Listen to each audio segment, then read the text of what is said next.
ले लो, cold drink ले लो, और मौसम है सुहाना। आते ही क्यों है फिर? चिप्स ले लो, भेल ले लो, मौसम है सुहाना, कुछ तो खिलाना। आते ही कहीं के लिए चिप्स ले लो, कोल्ड ड्रिंक नहीं है, भेल। अरे साहब, आप अकेले क्यों बैठे हो? अरे ये तो कपल जोन है। अरे अपनी किस्मत ही कुछ ऐसी है भाई, कपल जोन में भी अपने को अकेले ही बैठना पड़ता है। साहब एक काम करो ना, ये मेरा या चिप्स और भेल ले लो। अरे साहब खाओगे ना, जिंदगी बदल जाएगी आपकी। अरे छोड़ दे यार, डाइट पर हूँ। आपको डाइट की क्या जरूरत है? अरे आप तो ऐसे ही हैंडसम हो। अरे हैंडसम तो मैं हूँ यार, मेरे को पता है, मगर ड्यूटी के चक्कर में लड़की टिकती नहीं। ऐसा क्या काम करते हो साहब वैसे? सीआईडी ऑफिसर हूँ, कभी मर्डर का केस तो कभी रॉबरी का केस। केस में इतना बिजी रहता हूँ ना कि मेरी लव लाइफ की ऐसी तैसी हो रखी है। आज डेट फिक्स की थी लेकिन वो आई नहीं। साहब आपको एक सजेशन दो। दे दे भाई, एक तू ही बचा है। जितने लोग हैं मेरे लाइफ में सब मुझे फ्री का सजेशन बांटे, तो तू भी चुप है, बोल। साहब आपको रेडियो सर सुनते हो? रेडियो से है, नाम थोड़ा खतरनाक टाइप का नहीं है? सर उसका ना वो एक लव सेगमेंट आता है सर, वो सुनिए। जीएफ, पैचअप, ब्रेकअप जो भी है साहब, मैं तो सुना साहब शादी भी हो जाती है। क्या बात कर रहा है? अरे साहब 2 हफ्ते पहले मेरी गर्लफ्रेंड के साथ हो गया था थोड़ा सा, मैंने उसका लव सेगमेंट सुना एक। अरे साहब दूसरे दिन मैसेज किया नहीं कि गर्लफ्रेंड आओ साहब। अरे यार तू तो देवता टाइप आदमी निकला। Thank you very much. मगर सुन, हाँ अगर किसी को बोला कि तूने सीआईडी ऑफिसर को ऐसी एडवाइस दी है तो देखो, समझा? चल चल निकल साहब, ये निकल निकल, कुछ नहीं चाहिए। Thank you very much. अरे बस हो गया तेरा एडवाइस, जा फटाफट जा। हेलो मुंबई, आज फिर आया हूं मैं आपकी दिल की धड़कन बनके, आपका दोस्त ऋषभ, सिर्फ रेडियो जहर पे। तो हर रोज की तरह आज भी हम बात करेंगे उन आशिकों से जो प्यार में डूबे हुए हैं लेकिन तैरना नहीं जानते। तो जिसकी भी लव लाइफ में जहर है, डायल करें 143, क्योंकि प्यार की भाषा से बेहतर और कोई भाषा नहीं। तो रुके क्यों हो मुंबई, फोन उठाओ और डायल करो 143 और बोल दो दिल की बात, सिर्फ रेडियो जहर पे।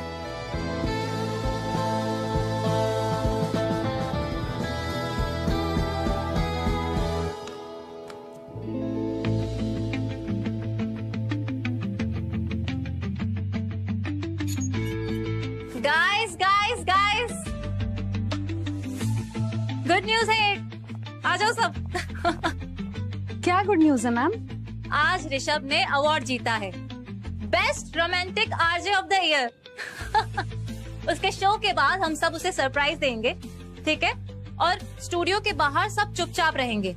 जैसे ही ऋषभ अपना शो खत्म करके अंदर आएगा, मेरे सिग्नल पे सब लोग अंदर आ जाना और उसे सरप्राइज देना, और फिर हम उसके लिए केक कट करेंगे।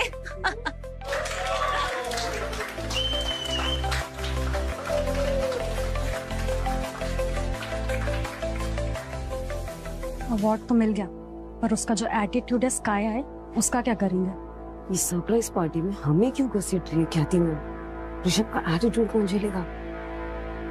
क्या नीचे है स्टूडियो तुम्हारा? अरे रुकिए सर, ऐसे जा नहीं सकते आप। अरे मैं सीआईडी से हूँ, हाथ छोड़ो मेरा। सीआईडी? क्या हुआ, कोई प्रैंक है क्या? लगता है ख्याति मैम का सरप्राइज थोड़ा ज्यादा ही रियल है।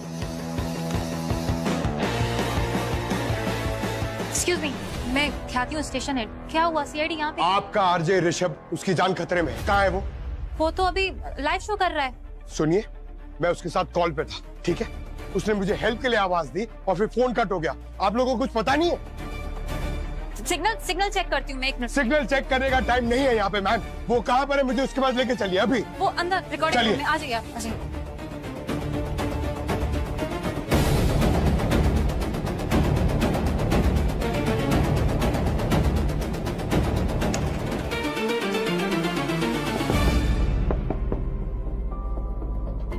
ये दरवाजा लॉक क्यों है? सर ऋषभ भैया हमेशा दरवाजा लॉक करके ही शो करते हैं, उन्हें डिस्टर्बेंस नहीं पसंद।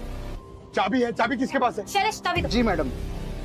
ऋषभ, ऋषभ, ऋषभ, ऋषभ, ऋषभ भैया, ऋषभ, ऋषभ, He's dead। ऋषभ, एक मिनट, कोई हाथ नहीं लगाएगा। सब लोग बाहर जाइए, बाहर जाइए। किसी भी चीज को कोई हाथ नहीं लगाएगा और कोई कहीं भी नहीं जाएगा, ठीक है? ऋषभ, सब बाहर जाइए आप लोग, प्लीज।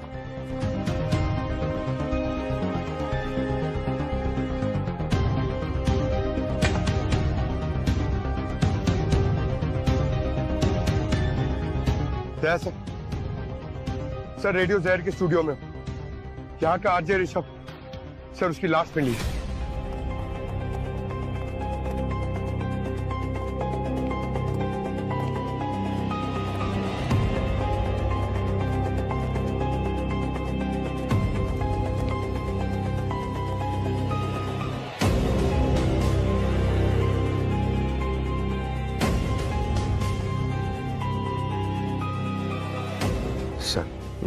सर जब मैं यहाँ पर आया तो उसकी बॉडी यहीं पर थी और रेडियो शो पे ये बोल रहा था कि मुझे बचाओ वरना वो मुझे मार देंगे। ख्याति ने कहा कि ये रूम अंदर से बंद था सर, क्योंकि ये शो रूम बंद करके ही करता था। अब फिर ये सब सामान यहाँ पर क्यों बिखरा हुआ है? ये सब हाथापाई हुई हुई यहाँ पे। तो हो सकता है ये ख्याति हमसे झूठ बोल रही हो, कुछ छुपाना चाहती हो। और सर ये देखिए, इसका चेहरा देखिए सर, यहाँ गाल पे, यहाँ फोरहेड पे, ये सब सूजा क्यों है? ये तो मधुमक्खी के काटने का निशान लगता है। सर क्या हुआ? सर ये देखिए, मधुमक्खियाँ। तो मरी हुई है? हाँ सर, ये मरी कैसे? इसका मतलब ऋषभ को मधुमक्खियों ने काटा था, क्योंकि अक्सर मधुमक्खी किसी को काटने के बाद वो खुद भी मर जाती है। पर सर ये मधुमक्खियाँ अंदर आई कैसे? दरवाजा बंद था, यहाँ पे कोई खिड़की नहीं है, फिर कैसे? सर हाँ? ये देखिए, ये यहाँ पे था। सर बॉक्स 10, ये तो एंटी एलर्जिक है। इसका मतलब है मधुमक्खियों के काटने के बाद ऋषभ ने अपने आप को बचाने की कोशिश की है। पर सर अगर इसने ये इंजेक्शन लिया है तो फिर इसकी बॉडी सूजी कैसे? शायद इंजेक्शन लेने में देरी हो गई हो। लगता है ऋषभ ने कुछ ऐसा देखा है या सुना है जिसकी वजह से इस पे यह हमला हुआ। खूनी चाहता था कि इसकी चीख पूरा शहर सुने।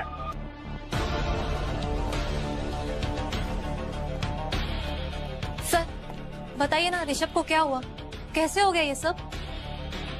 हमें लगता है कि ऋषभ की मौत मधुमक्खियों के काटने की वजह से हुई है। ये कैसे हो सकता है? मधुमक्खी इस ऑफिस में आ ही नहीं सकती, पॉसिबल ही नहीं है। आप इतने यकीन के साथ कैसे कह सकती हैं कि मधुमक्खी इस ऑफिस के अंदर नहीं आ सकती? सर हमने स्टूडियो में एसी, फिल्टर्स, वेंट्स, हर पॉसिबल एंट्री पॉइंट पे सील करके रखा है। कोई भी मधुमक्खी एक भी एक्सीडेंटली यहाँ अंदर नहीं आ सकती। इतनी सावधानी क्यों? क्योंकि ऋषभ को मधुमक्खियों से एलर्जी थी, वो बहुत सेंसिटिव था। सिर्फ एक मधुमक्खी के डंक से उसको बहुत प्रॉब्लम हो सकती थी। एसी डक्ट से मधुमक्खी अंदर आ सकती है। उसके अलावा ये वॉल्स, वेंट्स, साउंड प्रूफिंग सब परफेक्ट है। सर मैं एक काम करता हूँ, ये सब सामान फोरेंसिक भिजवाता हूँ और एसी डक्ट्स और वेंट्स चेक करवाता हूँ। तब तक हम ये कैमरास का फुटेज चेक करते हैं। ये स्लॉट मुझे चाहिए सम्राट, लिसनर मुझे सुनना चाहते हैं, समझा? गलत। ऋषभ भैया खुद कहते थे मैं अगला बिग स्टार बनूंगा, आरजे सम्राट, तो ये स्लॉट तो मुझे मिलना चाहिए। क्या हो रहा है यहाँ पे? क्यों शोर मचा रखा है? अरे ऐसे कैसे शोर न मचाएं, समझा इसे? क्या क्या चल क्या रहा है? सर ये दोनों आरजे करण और आरजे सम्राट हैं, दोनों ऋषभ के स्लॉट के लिए लड़ रहे हैं। टॉप स्लॉट है ना, प्राइम टाइम, इसलिए। सर ऋषभ भैया मेरे लिए मेरे बड़े भाई जैसे थे। मैंने जो कुछ भी सीखा है ना, आरजे बनना, शो चलाना, सब उन्हीं से सीखा है। तो मैं चाहता हूँ कि टाइम स्लॉट उनकी लेगेसी के साथ जिंदा रहे, तो ये टाइम स्लॉट तो मुझे ही मिलना चाहिए। तुम्हें क्या प्रॉब्लम है? सर मुझे ऑन एयर जाना है सर। सर मैं आपसे बाद में बात करता हूँ सर, मेरा एक्चुअल शो का टाइम हो गया sir. Sorry sir. Sir show अगर टाइम पे स्टार्ट नहीं हुआ तो ऑडियंस चैनल चेंज कर देगी, और आजकल इतना पेशेंस किसके पास है सर? एक्सक्यूज मी, मुझे भी थोड़ा सा काम है। Excuse me. सर इतना बड़ा हादसा हो गया और यहाँ पर किसी को कोई फर्क ही नहीं पड़ रहा, सब अपने अपने लगे हुए हैं। इस ऋषभ के बारे में पता करो, उसके दोस्त, उसके दुश्मन, सब कुछ पता तो चले ऋषभ चीज क्या थी जिसके मरने से यहाँ पर किसी को कोई फर्क ही नहीं पड़ रहा। सारुण, ये तुम्हारे कहने का मतलब है कि एसी के डक्ट में ना कोई मधुमक्खियां थी या मधुमक्खी की ट्रेसेस? बिल्कुल बॉस, इस डक्ट में कहीं भी मधुमक्खी का कोई जरा सा भी पंख का टुकड़ा भी नहीं है, और ना ही इस डक्ट में ऐसी कोई जगह है जहां से मधुमक्खी अंदर घुस सके, कोई रास्ता नहीं। मगर सर, इतनी सारी मरी हुई मधुमक्खियां वहाँ उस स्टूडियो के बंद कमरे में आई कैसे? और इस ऋषभ ने अपने आप को बचाने के लिए वो एंटी एलर्जी इंजेक्शन भी लिया था, वो भी काम नहीं किया। काम तो तब करता ना दया जब वो इंजेक्शन लेता, उसने एंटी एलर्जी डोज ली ही नहीं। यार सारुण, के तू क्या कह रहा है? ऋषभ के हाथ पर इंजेक्शन का निशान था। नहीं, ये बात ठीक है, इंजेक्शन ऋषभ ने खुद लगाया है। तो फिर मरा कैसे? मरा इसलिए क्योंकि उस इंजेक्शन में एंटी एलर्जिक डोज थी नहीं, इस इंजेक्शन में सिर्फ पानी था। व्हाट? फिर ऐसा कैसे हो सकता है? ऋषभ इस इंजेक्शन में सिर्फ पानी भर के क्यों लाएगा? नहीं पंकज, अपने आप नहीं लेके आया होगा, किसी और ने इंजेक्शन बदला है जिसको मालूम था कि ऋषभ को मधुमक्खी से एलर्जी है। एग्जैक्टली अभिजीत, असल में ऋषभ को बी वेनम एलर्जी थी। Bee venom allergy? हाँ पूर्वी, ये एक ऐसी एलर्जी होती है जिसमें किसी इंसान को अगर कोई मधुमक्खी डंक मार जाए तो उसका पूरा का पूरा शरीर सूख जाता है और उस इंसान को सांस लेने में भयंकर तकलीफ होने लगती है और कुछ ही मिनटों में उस इंसान की दर्दनाक मौत हो जाती है। एक और बात बॉस, तुझे भारत का घोड़ा है, हम लोग चले तेरे पीछे पीछे। यार इधर, अच्छा चल बता। एक मिनट, ये मधुमक्खियां देख रहे हो? हाँ। मुझे इन मधुमक्खियों में हाइपोथर्मिया के साइन मिले हैं। मधुमक्खियों में? हाँ। मतलब किसी ने मधुमक्खियों को वहाँ पे बेहोश करके उस स्टूडियो के कमरे में छुपा के रख दिया, और बाद में जब वहाँ पे ऋषभ आया तो रूम टेम्परेचर नॉर्मल होने की वजह से वो होश में आ गई और ऋषभ को देख के लगा कि ऋषभ ही खतरा है और फिर उसका अटैक किया। एग्जैक्टली। तो बहुत सोच समझ के खून किया है। हाँ सर, खूनी को न सिर्फ मधुमक्खियों के बारे में अच्छे तरीके से मालूम है, बल्कि ऋषभ के मेडिकल कंडीशन के बारे में भी वो जानता है तो कोई अंदर का ही आदमी। सारुण, के एक काम कर, ये किस स्पीशीज की मधुमक्खी है जरा प्लीज बता दे, और इसके बारे में डिटेल्स भी। बॉस, ये मधुमक्खी है एपिस डोर्साटा और ये मुंबई में नहीं मिलती है। मतलब सिर्फ ऋषभ को मारने के लिए ये मधुमक्खियां मंगाई गई है। मधुमक्खियां मुंबई के बाहर से मंगाई गई, एंटी एलर्जी इंजेक्शन बदला गया। बड़ा शातिर है ये खूनी, और ये जो भी है रेडियो जहर स्टूडियो के अंदर का ही है। वो आरजे ऋषभ की लास्ट कॉल का रिकॉर्डिंग सर वो मंगवाई है मैंने सर, वो आती होगी। और वो ऋषभ जब वो चीखा उस वक्त तुम उसके साथ कॉल पे थे ना? हाँ सर, नहीं मैं उसके साथ कॉल पे नहीं था सर, मैं गाड़ी चला रहा था और उसका रेडियो शो जो है ना वो गाड़ी में सुन रहा था सर मैं। अच्छा पंकज, हमने सुना है कि तुमने लव गुरु को कॉल किया था, क्यों? अपनी लव लाइफ के लिए? मेरी लव लाइफ नहीं, एक्चुअली मेरा एक दोस्त है सर, उसे ना थोड़ा लव लाइफ में इशू है तो इसलिए उसके लिए एडवाइस ले रहा था मैं। अच्छा, एडवाइस ले रहे थे, लेकिन अभी तुमने बोला तुम शो सुन रहे थे, कॉल नहीं किया था तुमने, बोलो।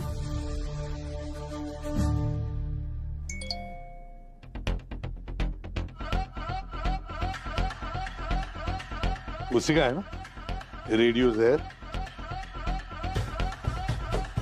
क्लिक करो, रखो टेबल पे रखो।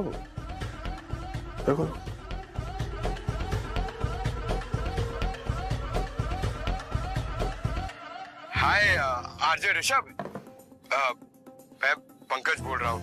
एक नॉर्मल आदमी, आई मीन एक आम आदमी। प्यार में पड़ा आदमी कभी आम नहीं होता पंकज जी, आप बहुत खास हो। बताइए क्या प्रॉब्लम है आपकी दिल की? अरे ऋषभ, मैं दिल से रेडी हूँ लेकिन ड्यूटी से फ्री नहीं हूँ। जब लड़कियां फ्री होती है तो मैं ड्यूटी पे लग जाता हूँ, और जब मैं ड्यूटी से फ्री होता हूँ तो लड़कियां बिजी हो जाती है। अरे यार, ये टाइमिंग का ही स्कैम चल रहा है मेरी लाइफ में। तो आपका प्यार तो ऑफिस के रोस्टर पे चल रहा है। अरे बिल्कुल सही यार, कैलेंडर में एंट्री कर देता हूँ डेट के लिए, लेकिन वो भी कैंसिल हो जाती है। मैं तो सोचा लव लेटर लिखने से पहले अप्रूवल ले लूं कि subject to availability of partner. वाह पंकज जी वाह, आप तो बहुत रोमांटिक हो और फनी भी। डोंट वरी, मैं हूं ना, आपकी लव प्रॉब्लम का सलूशन मेरे पास है। अरे यार बताओ बताओ जल्दी बताओ ऋषभ, आप ही तो हमारे जैसे सिंगल लोगों की ओनली होप हो। हाँ हाँ बिल्कुल, रेडियो जहर हमेशा आपके। ये क्या है? किसने आने दिया तुम्हें अंदर? ये क्या कर रहे हो तुम? हेलो ऋषभ, जाओ जाओ बाहर, छोड़ो मुझे।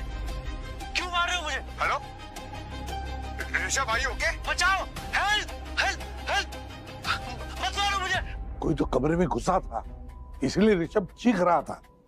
सर ये ऋषभ बहुत ही पॉपुलर आरजे है, इसे बेस्ट आरजे का अवार्ड भी मिला है, अपनी पॉपुलैरिटी के पीक पे था। सक्सेस पूर्वी, सक्सेस। और सक्सेस आने के साथ क्या मिलता है? क्यों पंकज, तुम्हें पता है? पैसा, जेलसी और दुश्मनी। सर हाँ,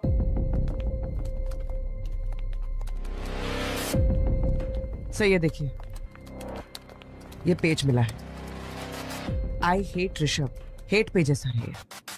फैन पेज तो सुना था, ये हेट पेज क्या होता है? सर आजकल कैंसिल कल्चर का जमाना है, इन हेट पेजेस पे लोग यंग सेलिब्रिटीज को गालियां देते हैं, उनके खिलाफ लिखते हैं, उनके काम के खिलाफ लिखते हैं। पूरी ये पेज किसने बनाया बताओ जरा?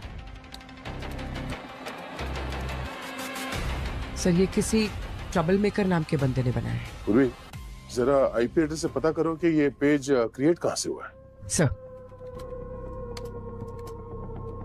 सर आईपी एड्रेस स्टैटिक है, ये पेज रेडियो जहर स्टूडियो में ही क्रिएट हुआ है। मतलब ये ट्रबल मेकर और जहर स्टूडियो वाले अब एक ही इंटरनेट कनेक्शन यूज कर रहे हैं, मतलब वहीं का कोई आदमी है सर? हाँ पूर्वी, ये आईएसपी से, इंटरनेट सर्विस प्रोवाइडर से पता लगाओ कि ये डिवाइस किसके नाम पर है। अच्छा हुआ ड्रामा किंग ऋषभ हमेशा के लिए चुप हो गया। कौन है? दरवाजा तोड़ दिया। मकान मालिक को माफ कर दूंगा मैं।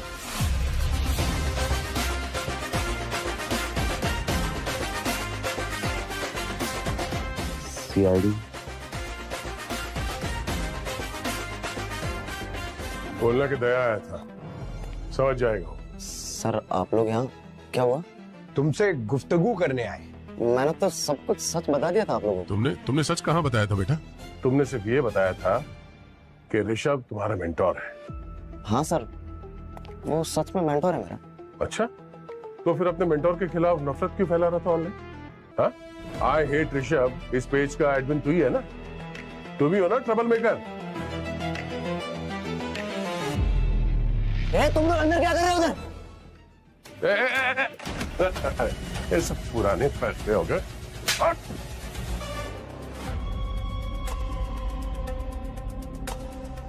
हाँ सर, मैं ही हूँ आई हेट ऋषभ पेज का मॉडरेटर। लेकिन मैंने उसे मारा नहीं है सर, कसम से। क्यों बनाया तुमने वो पेज? गुस्से में मैम। ऋषभ मेरे गुरु थे, लेकिन मुझे बहुत छोटा दिखाते लोगों के सामने। प्यून जैसा काम करवाते थे मुझसे, चाय लेके आ, कॉफी लेके आ, ये कर वो कर, टैलेंटलेस समझते थे मुझे। ऐसा क्यों? वो इसलिए सर कि ऋषभ सक्सेसफुल थे, लेकिन उनको ये डर था कि कहीं ना कहीं मैं उनसे ज्यादा सक्सेसफुल और पॉपुलर ना हो जाऊं। जलता था वो मुझसे। क्यों? क्योंकि सर 2 महीने पहले मेरा शो भी ऋषभ के शो जितना हिट हो गया था, लेकिन बाद में ऋषभ ने मेरे ट्रस्टेड राइटर को डरा दिया। बस सम्राट, अब और नहीं, मैं जा रहा हूँ, मैं अब और यहाँ काम नहीं कर सकता। अरे सुनना यार, तू क्या हो गया तुझे अचानक से? ऐसी बातें क्यों कर रहा है? हमारा शो मुंबई मसाला जबरदस्त परफॉर्म कर रहा है, और ऐसे टाइम पे तो शो छोड़ के जाने की बात कर रहा है। लिसनर बढ़ते जा रहे हैं हमारे दिन ब दिन। लिसनर्स बढ़ रहे हैं या मौत के केसेस? तूने मुझे पहले क्यों नहीं बताया कि मेरे से पहले तेरे 5 राइटर्स मर चुके हैं? क्या बोल रहा है तू ये सब? हाँ, किसने बोला तुझे? मुझे छोड़कर पूरा ऑफिस जानता है, पूरा स्टाफ बात कर रहा है इस बारे में। देख यार, मैं कोई रिस्क नहीं लूंगा, मुझे अपनी जॉब से ज्यादा अपनी जान प्यारी है। मैं किसी हॉन्टेड स्टूडियो का पार्ट नहीं बन सकता। अरे सुनना क्या?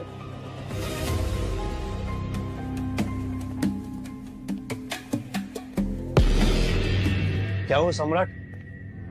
राइटर भाग गया? क्या बोला था मैंने तुझे? बड़ा आरजे बनना सबके बस की बात नहीं। अच्छा, तो तूने उसके दिमाग में उल्टी सीधी बातें डाली है ना? और क्या क्या बोला तूने उसे? हाँ? बोल। ज्यादा हवा में मत उड़ सम्राट, अपनी औकात में रहे। मैं इस चैनल का स्टार आरजे हूं और जब तक मैं जिंदा हूं वो कुर्सी मेरी रहेगी, समझा?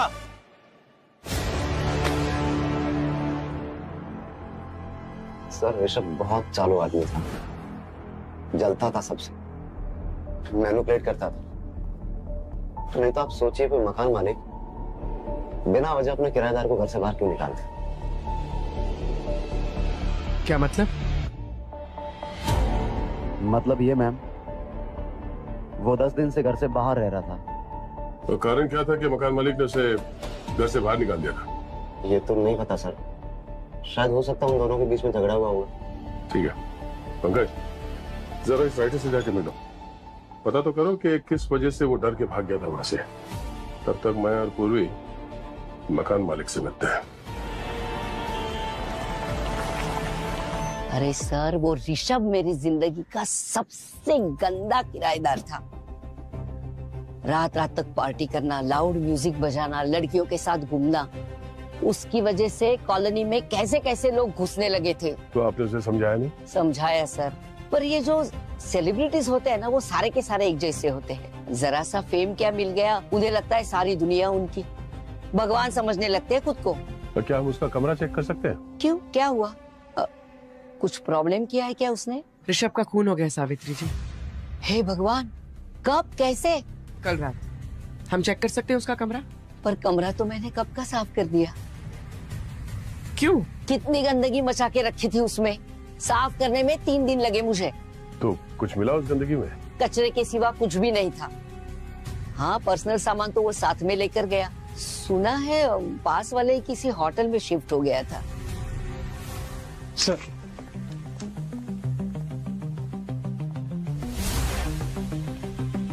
सर, हमने रूम को हाथ भी नहीं लगाया। ऋषभ सर ने खुद मना किया था। उनके रूम में उनके अलावा कोई भी अलाउड नहीं था। इवन क्लीनिंग स्टाफ को भी अंदर जाना मना था। मतलब सब कुछ वैसे का वैसे ही है जैसे वो छोड़ के गया था? जी मैडम। उनको मैडम कुछ तो एलर्जी थी, हाँ, बी एलर्जी, इसीलिए वो बहुत केयरफुल रहते थे और रूम में हमेशा एयर प्यूरिफायर चालू रखते थे।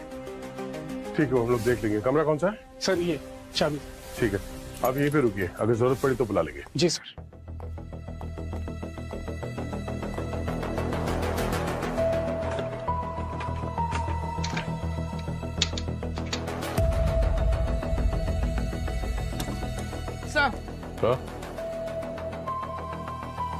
सर ये देखिए, ये तो पूरा का पूरा फैशन शो है।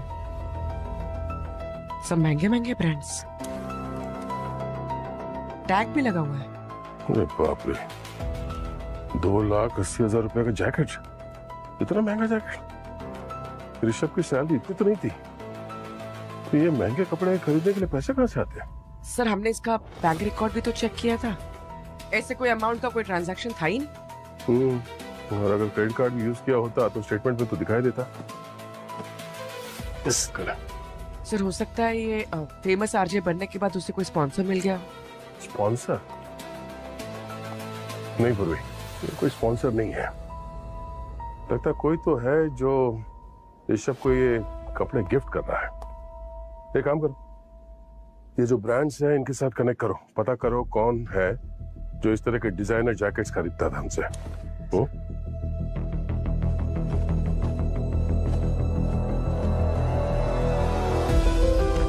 सर ये देखिए, कोई लेटर है,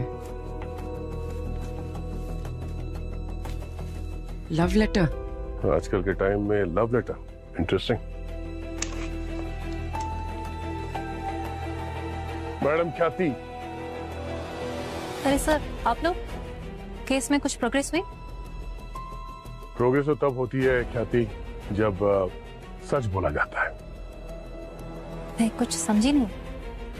अब एक बात बताइए, अब ऋषभ को कितनी अच्छी तरह से जानती थी? ऋषभ मेरा बेस्ट आरजे था, रेडियो जहर की पहचान था वो। मैं उसे बहुत अच्छी तरीके से जानती थी। अच्छी तरीके से जानती थी, इसीलिए उसके लिए इतने महंगे महंगे गिफ्ट्स देती थी आप? मतलब लाखों के jackets, designer wears. Sir Rishabh एक आर्टिस्ट था और आर्टिस्ट को पैम्पर करना पड़ता है, इसीलिए बस उसे कभी कभी गिफ्ट दे देती थी। आपने उसे गाड़ी भी गिफ्ट दी थी, वो भी ड्राइवर के साथ। वो तो ऋषभ को भी एलर्जी थी और पब्लिक ट्रांसपोर्ट में ट्रैवल करने से डर लगता था, और ड्राइवर इसलिए क्योंकि उसे ड्राइविंग नहीं आती थी। और ऋषभ स्पेशल था, मैं बस चाहती थी वो खुश रहे। और मैडम, ये लव लेटर भी दिया है आपने उसे खुश रखने के लिए।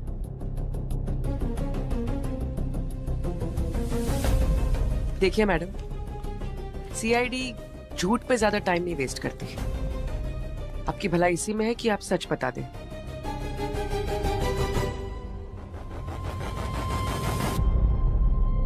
सर, मैं ऋषभ से प्यार करती थी, पर उसने कभी मुझ में इंटरेस्ट ही नहीं दिखाया। क्यों? अच्छा, ऋषभ का कोई करीबी, कोई हमराज जिससे वो अपने दिल की बात शेयर करता हो? उसका ड्राइवर सुखी, ऋषभ उसे बहुत मानता था, शायद उसे कुछ पता हो। सुखी ड्राइवर जिसे आपने रखा था? क्या बात है।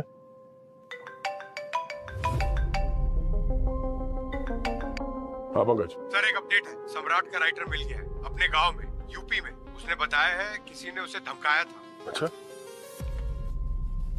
किसने? ऋषभ का ड्राइवर सुखी। वहाँ भी सुखी। पंकज, पता करो ये सुखी अभी कहाँ है। Okay sir.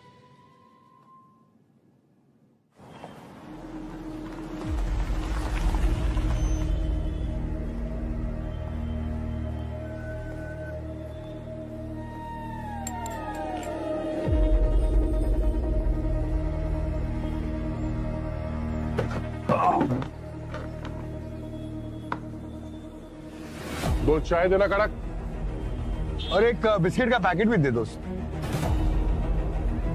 तुम्हें देख के लगता नहीं है कि तुम्हें दुख है अपने मालिक ऋषभ के जाने का? ओए, क्या नाटक है रे? कौन है रे तुम लोग? बैठ जा, बैठ जा। कौन लोग हो रे तुम लोग? हम लोग सीआईडी से हैं। Sir, CID? भगवान का शुक्र है आप लोग आ गए सर। ऋषभ बाबा के सर उन्हीं को सर पकड़ लीजिए सर, प्लीज। वो बहुत ही अच्छे इंसान थे सर।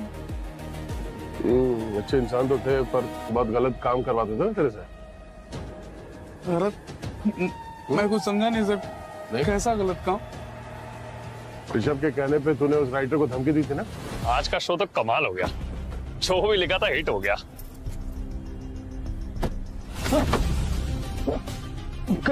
कौन हो तुम?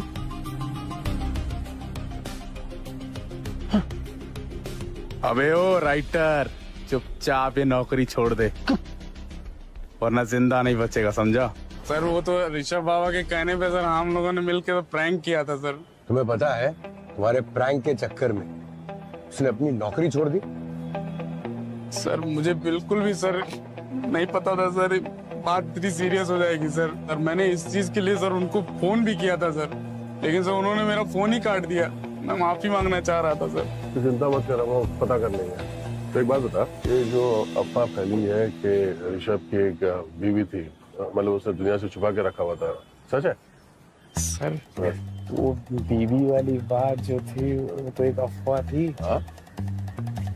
कि एक गर्लफ्रेंड थी, ये बात सिर्फ मुझे ही पता थी, ये कोई नहीं जानता था। देख रहे हैं हम कैसे मान ले? अरे सर वो लैंड लेडी सर सावित्री जी की बेटी थी, पिंकी।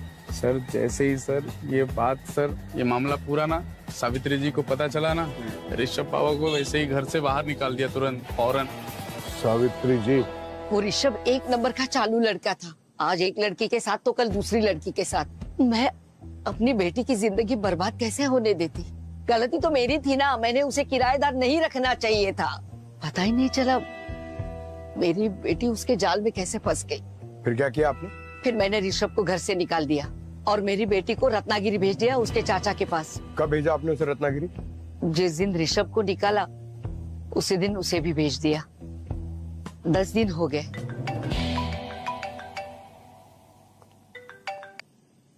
हाँ डॉक्टर साहब, ठीक है, अभी आते हैं। मुबारकबाद दो मुझे, मुबारकबाद दो। गर्लफ्रेंड भाग गई? अरे यार, नहीं कुछ नहीं। बात ये है कि मैं मुबारकबाद इसलिए मांग रहा हूँ कि मुझे पता लग गया है कि स्टूडियो में मधुमक्खी कौन लाया था। मतलब खूनी मिल गया? क्या बात है सर, नाम तो बताइए। उसका नाम है ऋषभ। क्या कहा तूने? ऋषभ? ये तो पूरा उल्टा हो गया। मालूम था मुझे, बिना गुगली डाले ये केस सॉल्व होने ही नहीं देंगे भाई साहब। डॉक्टर साहब, आप किस बेसिस पे कह रहे हैं कि मक्खियों को ऋषभ अपने साथ लेके आया था स्टूडियो में? दया, पहले मैं भी इस सवाल में उलझा हुआ था, लेकिन बाद में मुझे जवाब मिला, पता है कहां से? भाई साहब, मुझे जवाब मिला इस बैग से। हाँ? गौर से देखो इस बैग को, ये देखो, ये इस बैग में ये छेद है ना, और मधुमक्खियों को चाहिए जिंदा रहने के लिए हवा। इस बैग को देख करके लगता है कि ये डिजाइन किया गया, हाँ, डिजाइन किया गया है मधुमक्खियों को जिंदा रखने के लिए।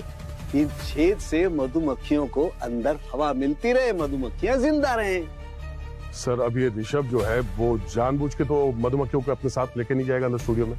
मतलब स्टूडियो में कोई है जिसने मधुमक्खियों को वहां पे अंदर कमरे के अंदर लेके गया है, पर वो पता कैसे चलेगा? मधुमक्खियों से। आप मधुमक्खी से भी बात कर सकते हैं? यार पंकज, मधुमक्खी नहीं, मधुमक्खी के पोलन्स। पोलन्स? हाँ, जिसे हम साधारण भाषा में परागकण कहते हैं ना, वो। देखो क्या है, मधुमक्खी एक फूल पर बैठती है, वहां से पोलन कलेक्ट करती है और दूसरे फूल पे जाके बैठ जाती है, और ये पोलन भी उस फूल पर ट्रांसफर होते हैं। ऐसे ही तो जिंदगी चलती है। पंकज, इसे क्रॉस पोलिनेशन कहते हैं, ये प्रकृति का नियम है। और बॉस, हमें जो पोलन मिले हैं वो किसी साधारण फूल के पोलन नहीं है, वो एक बहुत ही रेयर वाइल्ड फ्लावर के पोलन है, जो कि अधिकतर रत्नागिरी के एरिया में पाया जाता है। क्या? रत्नागिरी में? हाँ बॉस, और हमें जो वो मधुमक्खी मिली, एपिस डोरसाटा, वो भी रत्नागिरी में मिलती। सब पिंकी भी तो गई है रत्नागिरी। यस, वहां उसी से मिलने गया होगा ऋषभ। तो फिर अब तैयारी करो रत्नागिरी जाने की। जब से ऋषभ की मौत की खबर सुनी है, तब से इसके आंसू रुक ही नहीं रहे हैं। रो रो के इसका बुरा हाल हो गया है। सुध बुध तो जैसे खो सी गई है इसकी। बहुत प्यार करता था मुझसे, वो बहुत डिसिप्लिन था, सब चीजों का ख्याल रखता था, अपने वर्कआउट का, डाइट का भी। एलर्जी की वजह से हमेशा एंटी एलर्जिक इंजेक्शन कैरी करता था। पता नहीं कैसे उस दिन भूल गया। मुंबई में तुम दोनों कैसे वक्त गुजारते थे? तुम दोनों का रिलेशन क्या था? मुंबई में हम दोनों ने बहुत से सपने देखे थे। हमने सोचा था हम भागकर सिक्किम चले जाएंगे और वहाँ शादी कर लेंगे। खुशहाल भरी जिंदगी रहेगी हमारी, शोरों से दूर। उसके बाद वो कांटेक्ट करने की कोशिश नहीं की? संपर्क किया उसने तुमसे? किया था, 4 दिन पहले ही आया था रत्नागिरी मुझसे मिलने, हमारे भागने का प्लान फाइनलाइज करने। वो मुंबई से रत्नागिरी तुम्हें यहाँ मिलने आया था? हाँ सर, मैं भी शॉक थी। उसे लॉन्ग ड्राइव पसंद नहीं था। हमारे इधर मधुमक्खी का बहुत बड़ा फार्म है, बहुत रिस्की था, फिर भी वो आया था। यहाँ पास में कौन सा बी फार्म है? ये पड़ोस में है, हमारे फार्म हाउस के साइड में। बहुत तकलीफ है सर, मधुमक्खियाँ बार बार आकर के हमारी फसल खराब कर देती हैं।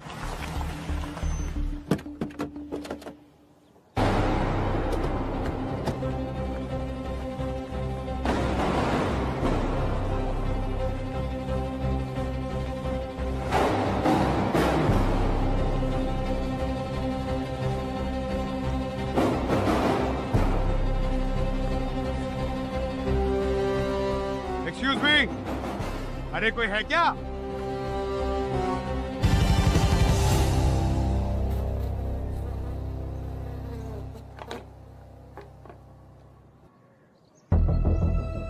बहुत संभाल के इस बॉक्स में दुनिया की सबसे खतरनाक मधुमक्खी हैं। अगर बाहर निकल गई तो संभालना मुश्किल हो जाएगा। बच गया सर, वरना फोरेंसिक टेबल पे लेटना पड़ता। हम लोग सीआईडी से हैं और आपके हाल फिलहाल में जो सेल्स हैं इन मधुमक्खियों का, उसके बारे में कुछ जानना चाहते हैं। कोई आया था क्या लेने के लिए? वैसे तो मेरे यहाँ रेगुलर कस्टमर ही आते हैं, पर हाँ पिछले हफ्ते एक अमीर टाइप का आदमी आया था जो खुद मधुमक्खियों से तो बहुत डर रहा था, लेकिन अपिस डोरसाटा ब्रीड खरीद के ले गया और ऐसा स्प्रे भी। ये स्प्रे किस काम आता है? ये नाइट्रोजन इन्फ्यूज्ड स्प्रे है, मधुमक्खियों को फ्रीज करने में और उन्हें टेम्परेरी बेहोश करने में काम आता है। उस आदमी का चेहरा तो देखा होगा आपने, कुछ बता सकते हैं कैसे दिखता था? चेहरा तो याद नहीं, लेकिन हाँ कलरफुल कपड़े पहना था और सनग्लासेस लगाया था। ये था वो आदमी? कपड़े तो यही पहने थे, शायद यही होगा। पर सर ऋषभ क्यों खरीदेगा मधुमक्खियाँ? उसे तो एलर्जी थी ना मधुमक्खियों से। अच्छा, ये आदमी अकेला आया था या कोई और भी था उसके साथ में? ये अकेला ही आया था, क्योंकि मैंने ही ये बॉक्स जो उसके गाड़ी में लोड किए थे और ये स्प्रे भी। ऋषभ मधुमक्खी लेने आया था, गाड़ी में आया था और वो भी अकेले। कुछ समझे तुम लोग?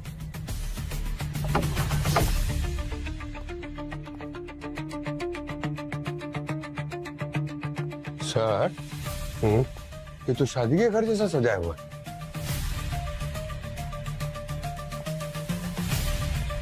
जरा देखो दूल्हा का है।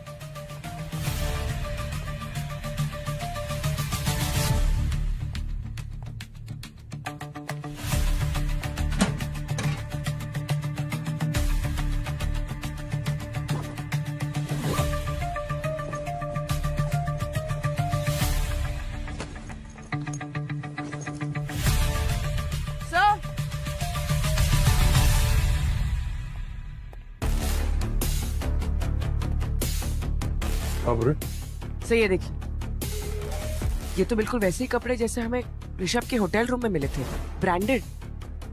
सर ये बी फार्म वाला भी तो यही बात कर रहा था कि ऐसा ही जैकेट था। अरे अरे अरे, ये देखिए सर, कमाल है, सुहागरात के लिए से सजा के रखा है।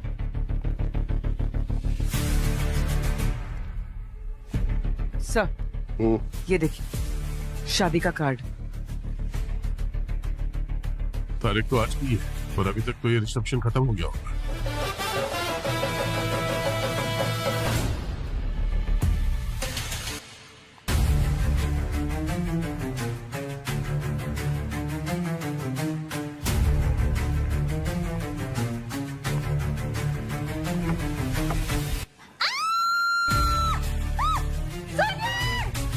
अरे क्या हुआ? हाँ? कमरे में कोई है। क्या हुआ? कमरे में कोई है। कौन?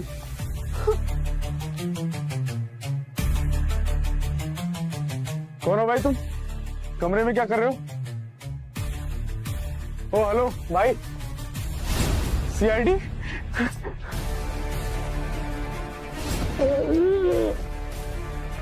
चलो चलो चलो चलो, आप लोग जाओ नीचे, ये लेके जाइए आप लोग, चलिए जाओ। जब भाभी नीचे जाइए आप, आराम से खाना वाना खाइए। चलो चलो चलो चलो, अंदर चलो। आइए।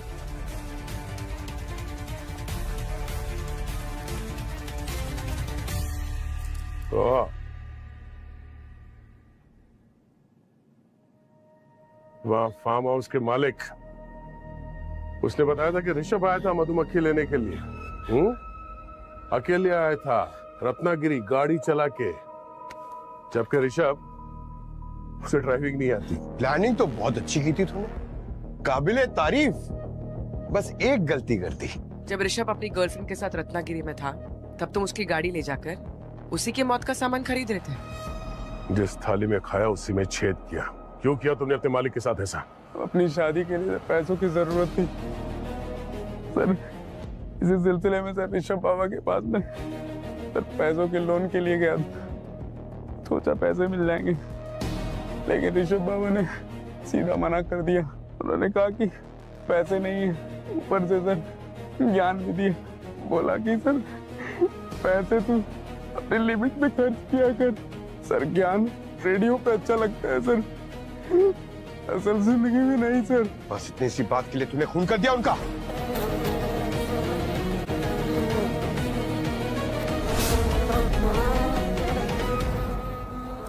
यहाँ क्या कर रहे हो?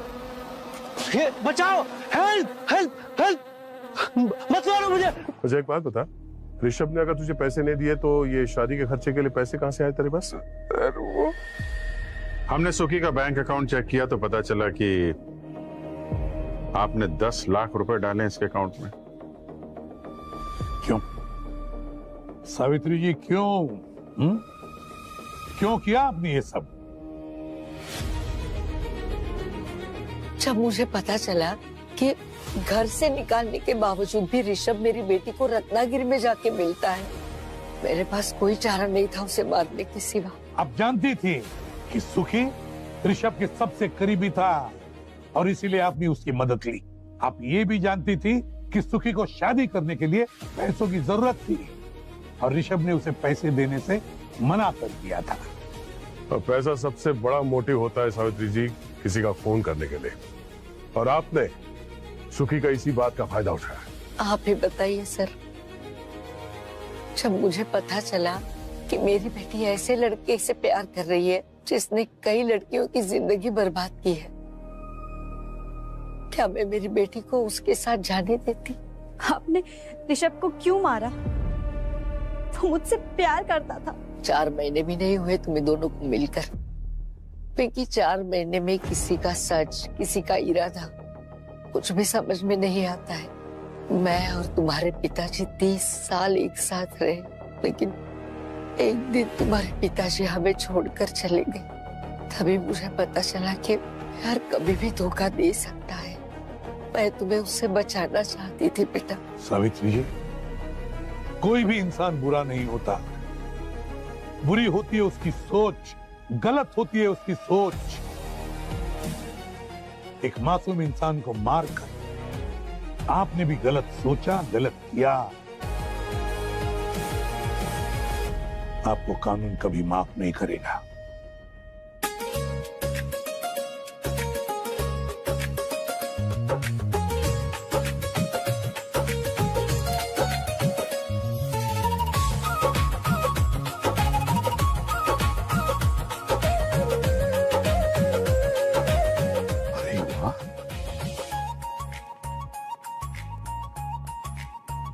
वाह, क्या बात है पूरी, इतनी सुंदर रंगोली बनाई है तुमने, और बॉटम डेकोरेशन भी कितना सुंदर है। हाँ सर, वाकई में बहुत खूबसूरत है। ये फूल, लाइट्स, वही तो पूरा ब्यूरो जगमगा रहा है।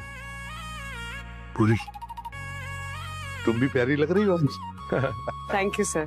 नहीं, मानना पड़ेगा पूर्वी, तुम इतना सब काम कैसे करती हो? मुजरिम को भी पकड़ना है और त्योहार भी मनाना है। अरे अभी गणपति में वो मोदक, वो पूरन पोली, उसका स्वाद अभी भी मेरे जुबान पे है। और दिवाली में देखो इतनी अच्छी सजावट, फूल, रंगोली, मिठाई विठाई है कि नहीं? सर बिना मिठाई के दिवाली थोड़ी ना अच्छी लगती है। ये लो। अरे मिठाई भी है सर। हाँ तो मिठाई से याद है, मिठाई खाने वाला कहाँ है? पंकज कहाँ है वो? कहाँ है? हाँ मिठाई तो इधर है। आता ही होगा सर। वाह, क्या बात है सर। वाह, होममेड है सर। होममेड, वाह कमाल। तुम्हें मना किया था ना इन कपड़ों में मत आओ। कहाँ है दिवाली वाले कपड़े? अरे फिर किसी को बोलना मत, मेरी एक्चुअली डेट है, मैं जा रहा हूँ दिवाली उसी के साथ मनाऊंगा।